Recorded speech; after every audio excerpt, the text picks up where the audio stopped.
খালেদা জিয়ার কি হলো, বিএনপি কি করলো, কিন্তু দেশ চালাইতে পারে না, সড়ক চালাইতে পারে না। এই যে সড়কের মন্ত্রী, প্রতিটা দিন সড়কে অ্যাক্সিডেন্টে মানুষ মারা যাচ্ছে।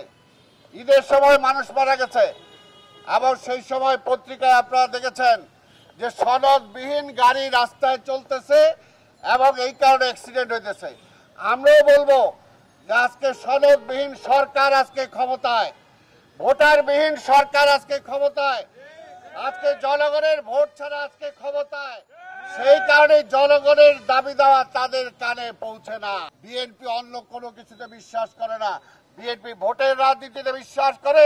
সেই কারণে 28শে অক্টোবর এখান থেকে তারা বিএনপির উপরে যেভাবে নির্মম আঘাত করেছে, আমাদের নেতা কর্মীদেরকে হত্যা করেছে, জেলখানায় নিয়েছে, আমাদেরকে পুলিশ দিয়ে দাব দিয়েছে যাতে নির্বাচনে বিএনপি মাঠে না থাকতে পারে। কারণ বিএনপি যদি মাঠে থাকে, বেগম খালেদা জিয়া, তারেক রহমান যদি নির্বাচন করতে পারে, আওয়ামী লীগের বেল নাই, ঠিক বেল নাই। নির্বাচনের কথা বলে বেগম খালেদা জিয়া এই পর্যন্ত বাংলাদেশের কোন নির্বাচনে কি কোথাও হারছে?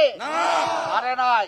কিন্তু বর্তমান অবৈধ প্রধানমন্ত্রী কিন্তু সব জায়গায় হারছে, এই জায়গায়ও হারছে, এই জায়গায়ও হারছে। সেই সময় অখ্যাত একজন মেজর ছিল মান্নান, তার জনগণের ভোটে বাবা বিশ্বাস করি।